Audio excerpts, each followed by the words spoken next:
It is Open Line Friday, and we try to get the phone calls in the first hour on Open Line Friday, but I do have a little bit more data here on the unemployment information, and I want to stick with it because it's a passion of mine that you know the truth, particularly when everybody's being bombarded with the lies that the administration wants to settle in.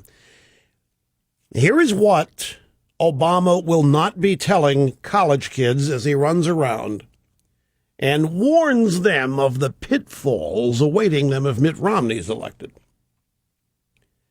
Unemployment rate among job seekers between the ages of 16 and 19 was 25% in April, up from 23% in February. Youth unemployment has been above 23% for 34 months. The Obama administration promised us that with the passage of the stimulus bill in 2009, the unemployment rate would never reach 8%. It has been above 8% for a period of time that it can accurately and truthfully be said that the unemployment rate has not been this high this long since the Great Depression. And that's a fact.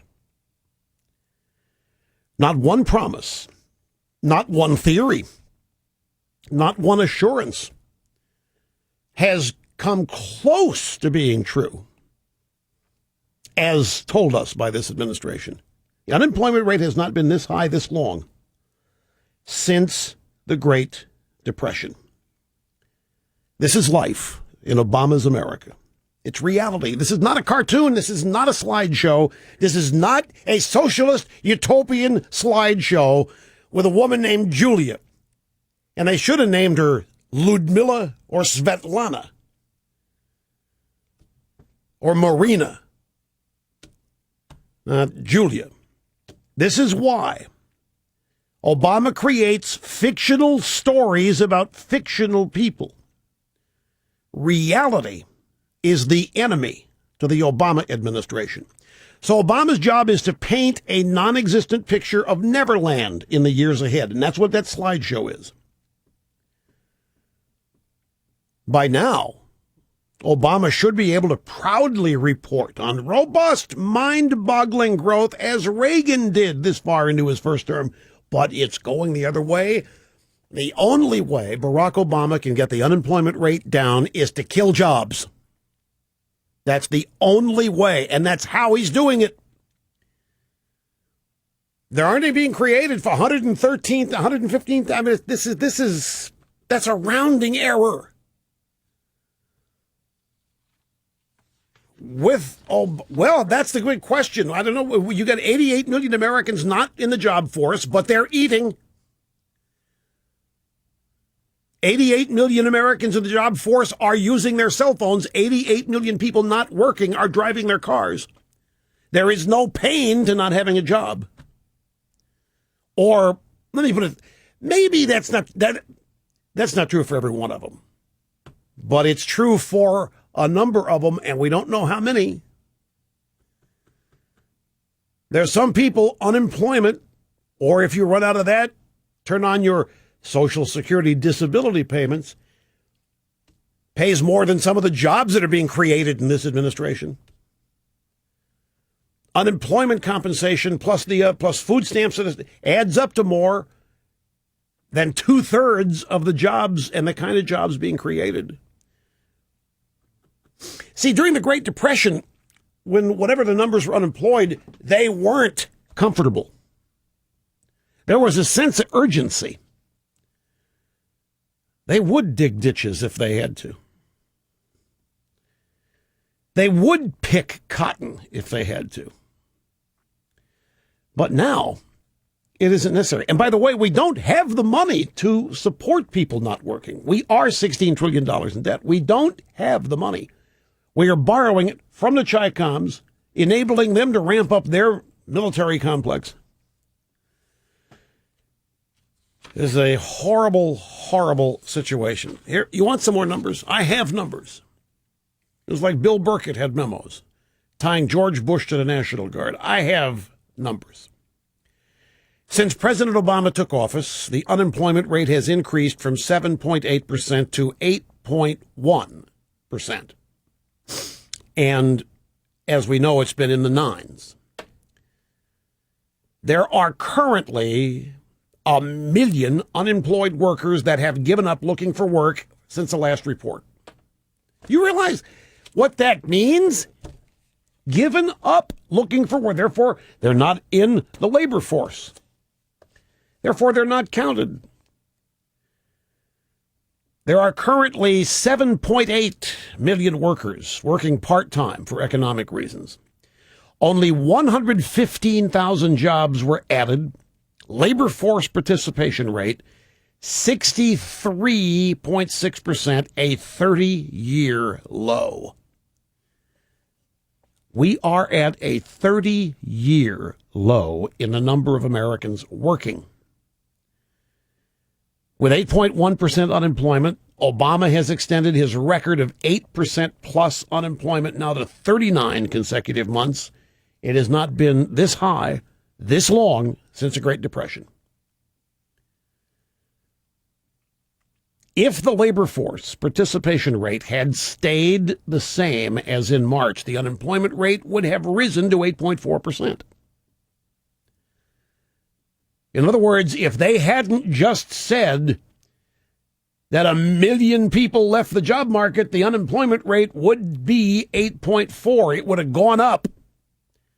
This is precisely why I'm saying to you that to get the rate down, Obama is killing jobs. Our buddy Jim Pethokoukis points out that if the labor force participation rate were today what it was when Obama took office, the unemployment rate would be 11%,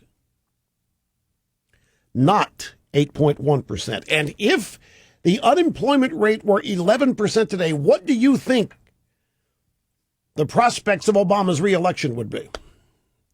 It would be over. The unemployment rate, I repeat this again, would be 11% today if the labor force was the same size as when Obama took office. Now you're asking, well, how can they just eliminate the jobs? Well, for one thing, they have eliminated them. Have you gone tried to find one lately? Number two, they run the Bureau of Labor Statistics, the Department of Labor. If they want to say 1 million people left the job market last month, they can say it. And they're probably right.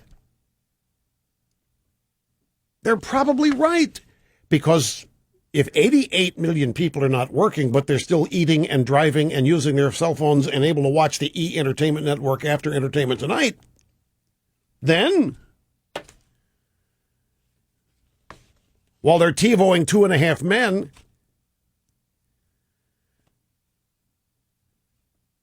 all to watch Obama later that night slow jam the news with Jimmy Fallon, what does it matter whether they have a job or not?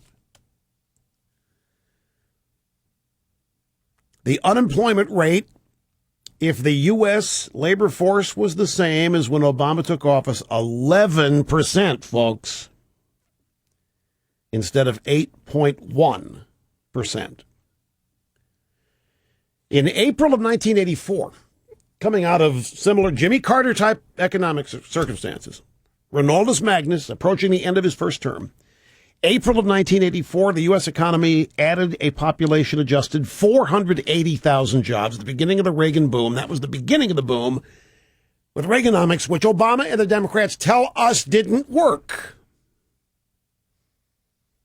Tell us it never worked. It's as simple as this. The number of people in the job market is based on something called the Household Survey at the Bureau of Labor Statistics. And do you know what they do there? They call people and ask, have you looked for a job in the last 4 weeks? And whatever the answer is gets tabulated. That's how scientific it is. That's where we are. And finally, U.S. worker productivity fell from January through March by the most in a year. I thought We had a moderate recovery happening here. And I thought we had turned a corner. I thought we'd been around the bend and back. And I thought we were back from up against the wall. So not only are fewer people working, their output fell by the most in a year. While worker output rose, the number of hours worked increased by an even larger amount. Therefore, the overall output was down. You see how they're monkeying these numbers? No offense to monkeys. I didn't mean